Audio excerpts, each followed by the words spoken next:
අද මම ඉදිරිපත් කරන වීඩියෝවේ අන්තර්ගතය සැබවින්ම බොහෝම වෙනස් එකක්.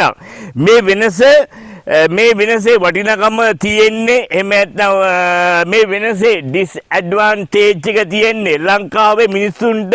හරිද? එතකොට මේ தත්ත්වය ලංකාවේ ඔබට සහ මට වගේම අපේ රටට ඒ වගේම ලෝකවාසී ජනතාවට බලපාන එක. අපි බලමු මොකක්ද කියලා. මේ බලන්න ඔයාලා හොයාගෙන මං ආවේ ලස්සන දර්ශන පෙළක් තියෙන. එහෙම නැත්නම් මේ සදාහරිත මේ වර්ණයත් එක්ක තියෙන අපේ රටේ සුන්දර පරිසරය. අපේ රට ලස්සනයි කිව්වේ කවුද? අපේ රට ලස්සනයි කියලා කිව්වේ ලෝකවාසී ජනතාව. ඇයි ඒ කට්ටිය අපේ රට ලස්සනයි කිව්වේ? අපේ රටේ හැම දෙයක්ම තියෙනවා. ඒ රටේ අපේ රටේ තියෙන හැම දෙයක්ම නැති නිසා අපේ රටේ බලන්න මේ පරිසරයේ තියෙන ගුණාත්මක භාවය.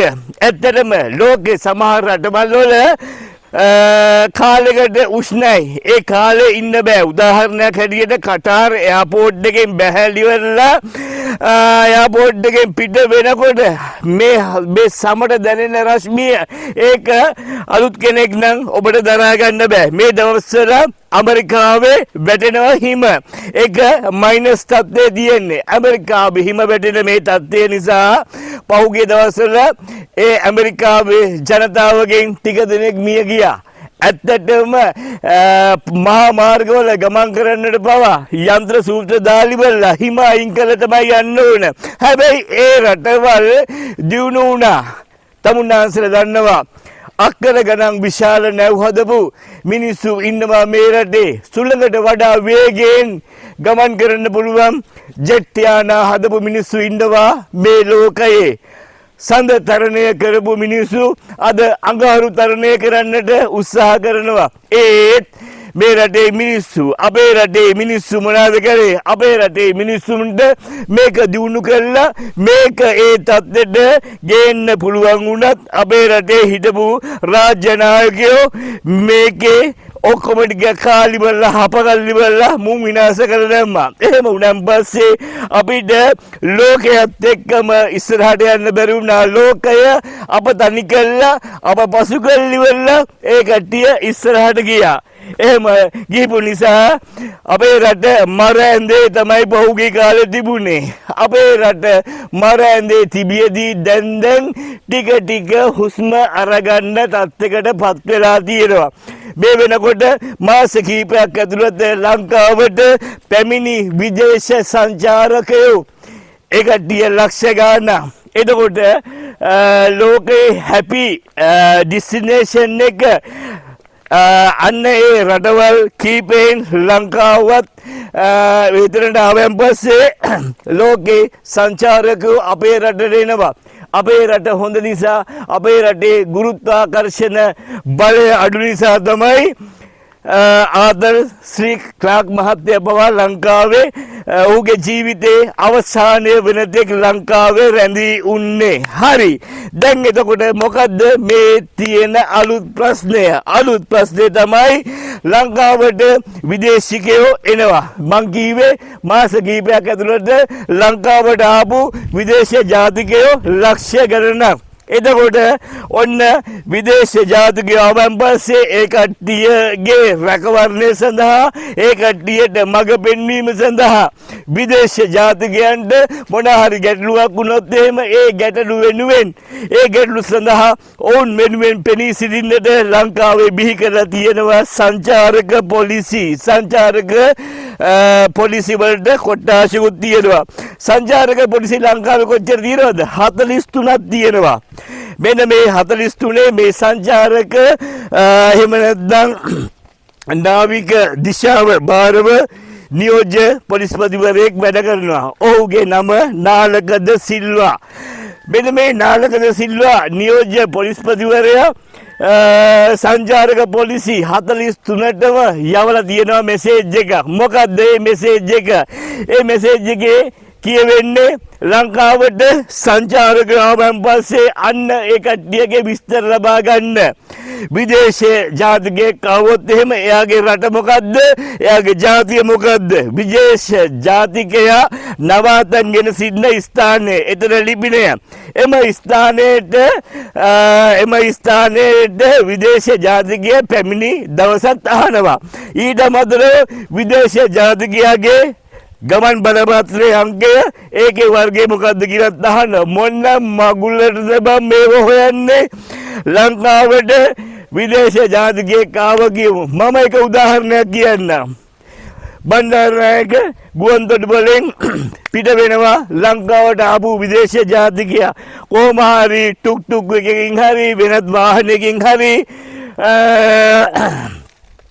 මෙයා එනවා කොළඹ රේල්වේ ස්ටේෂන් එකට මේ රේල්වේ ස්ටේෂන් එකට එන මගියා විදේශ මගියා මෙයා නගින කෝච්චියට පරිසරයේ බල කෝච්චියෙන් ගාල්ලට එන්න පුළුවන් නිසා ගාල්ලේ බහිනවා සමහර විට ගාල්ලේ කොටුවට ගියන් පස්සේ ගාල්ල කොටුවේ කාමරයක් ගන්න පුළුවන් එහෙම නැත්නම් ගාල්ල කොටුව බල්ලි බල්ලා මෙයා යනවා ඊළඟට සංචාරක ප්‍රදේශයක් වෙන දර්ශනීය සංචාරක ප්‍රදේශය උණවටුන ගිහිල්ලා ඕන්නම් එදා ඉඳීවි ඊට පහුවදා මෙයා උණවටුන ඉඳලා මෙයා කොහරද යන්නේ මෙයා යනවා මිරිස්සට ඇයි මිරිස්ස යන්නේ මෙයාට ඕන තල්මසුන් බලන්න හරිද මෙයාට ඕන ඩොල්ෆින් බලන්න ඕන ඒක නිසා මෙයා යනවා මිරිස්සට ගියන් පස්සේ එහෙ දවසක් විතර ඉඳලා ඉවරලා ඊළඟට යනවා ඇල්ලට ඇයි මේ ලංකාවේ ලස්සන බලන්න තමයි මේ මිනිස්සු වෙන්නේ ලංකාවට ඉන්නේ ලස්සන දිය ඇලි එතකොට කඳු ගිරි ශිඛර ලස්සන පරිසරයේ සදා හරිත වෙන මේ ගස් කොළන් බලන්න මිනිස්සුත් එක්ක කතා කරන්න අපේ රට ගැන අධ්‍යයනය කරන්න රයිට් ඔන්න ඕවට තමයි මේ කට්ටිය එන්නේ හිතබල්ලා දවසින් දවස මේ මිනිස්සු වල්ලගෙන මේ මිනිස්සු යන තැනදී සංචාරක පොලිසිය ගිහිල්ලා ගනින් පාස්පෝර්ට් එක මොකද මේ ජාතිය රට මොකද්ද ආවේ කවද්ද ඊයේ හිටියේ කොහෙද අද කොහෙද ඉන්නේ අද උදේට ඔබ කෑවේ මොනවද වැඩක් නැහැනේ පාස්පෝර්ට් එකේ අංකය අරගන්න මොන මිනිස්සු ලංකාවට එන එක නවතින වැඩක් තමයි ශ්‍රී ලංකා පොලිසියේ සංචාරක කොට්ටාශයෙන් ගහන්නේ එහෙම වුණන් පස්සේ දැන් මම සංචාරකයෙක් වුණන් පස්සේ ඔබට මේක ගලපලා තීරණය කරන්න මොකද්ද කියන එක ඔබ යන කොහේ රටකට ඔබ යන තැනදී ඔබ පරීක්ෂා කරලා ඔබගේ විස්තර අහලා මොන හත්දිලව්වද බං යකෝ රටට මිනිස්සු එන්නේ ඒ මිනිස්සුන්ගේ නිවාඩුවට එන්නේ ඒ මිනිස්සු රටේ ඉඳලිවලා විනෝද වෙලා ආපහු සනසිල්ලේ යන්න තමයි ඒ මිනිස්සු එන්නේ හමු වෙන යන හැමතැනම මේ මිනිස්සු අල්ලගෙන උඹලා ප්‍රශ්න කරනකොට ඒ මිනිස්සුන්ගේ විස්තර ලියා ගන්නකොට ඒ මිනිස්සු අපේ රටට ඒ විද DIG නාලක සිල්වා මේ පණිවිඩය යවනකොට නාලක සිල්වා දන්නේ නැද්ද සංචාරක පොලිසියක රාජකාරී කරන්න නිලධාරීන් කීයද ඉන්නේ කියලා එක පොලිසියක ඉන්නේ ස්ට්‍රෙන්ත් එක නැහැ එතන සමහර සංචාරක පොලිසිය වල OIC තව නිලධාරීන් 4 දෙනෙක් නැත්නම් 5 දෙනෙක් ඉන්නවා එතකොට මේකේ තියෙනවා හෝටල් තියෙනවා ගෙස්ට් හවුස් තියෙනවා මේ වගේ මේ ලැබුම් හල් වල රින්ගලි වල පාස්පෝර්ට් අරගෙන චෙක් කරලා ඒ හෝටල් වලට කරදර කරලා මේව කරනකොට මේක සාර්ථක වේද ලංකාවට දැනට එන ටුවරිස්ට් ටික නවතින්න නියම වැඩක් තමයි දැන් මේ කරගෙන යන්නේ ඒක තමයි කියන්නේ මේක නාලක සිල්වා ඔයාලට කවුද කිව්වේ ඔයා රාජිදා කරනකොට ඔයා හීනයක් දැක්කද ඔයාට කවුද හීනෙන් කිව්වද නාලක ඔබ මෙන්න මෙහෙම කරපන් අරගෙන හදපන් එන ලිස්ටියක් ඕක කොහොම නෙමෙයි බං කරන්නේ ආගමන හා විගමන පාලක ඉන්නවා ලංකාවේ. ආගමන හා විගමන පාලක හරහා ගන්න පුළුවන් ලංකාවට පැමිණෙන රයිවල්ස් වල ඉන්න ඒ ෆොරිනර්ස්ලා මේ පැසෙන්ජර්ස්ලාගේ නම් මොකද්ද? ඒලගේ ජාතිය මොකද්ද? ඒලගේ රට කුමක්ද? පාස්පෝර්ට් අංකය මොකද්ද කියන එක. හරිද? අන්න ඒක නිසා මෙව විනාශ වෙනවට මේක මගේ රට, මේක අපේ රට, මේ රට විනාශ කරන්න ඒකුටවත් දෙන්නේ නෑ මම.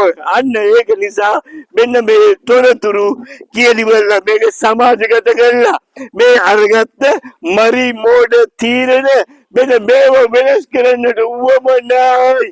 ඒක නිසා තමයි මේ වීඩියෝ කරන්න විමල් ජයසේකර ආවේ. මේක සත්‍ය කතාවක්. ඒක නිසා මේක සබ්ස්ක්‍රයිබ් කරන්න, ෂෙයා කරන්න පුළුවන් තරම් මේක අපේ රටට එන විදේශිකයන්ගේ මේ පැමිණීම නවත්තන්න මේක කුමන්ත්‍රණයක් නම් ඒ කුමන්ත්‍රණය නවත්වන්නට අත්‍යවශ්‍යයි. හොඳයි, අපි හමුවෙමු ඊළඟ වීඩියෝවේදී. මගේ channel එක ඔබ සබ්ස්ක්‍රයිබ් කරලා නැත්නම් සබ්ස්ක්‍රයිබ් කරලා මාසි right. අපි හමුවෙමු ඊළඟ වීඩියෝදී. මම දේශමාන්න විමල් ජයසේකර. ස්තුතියි.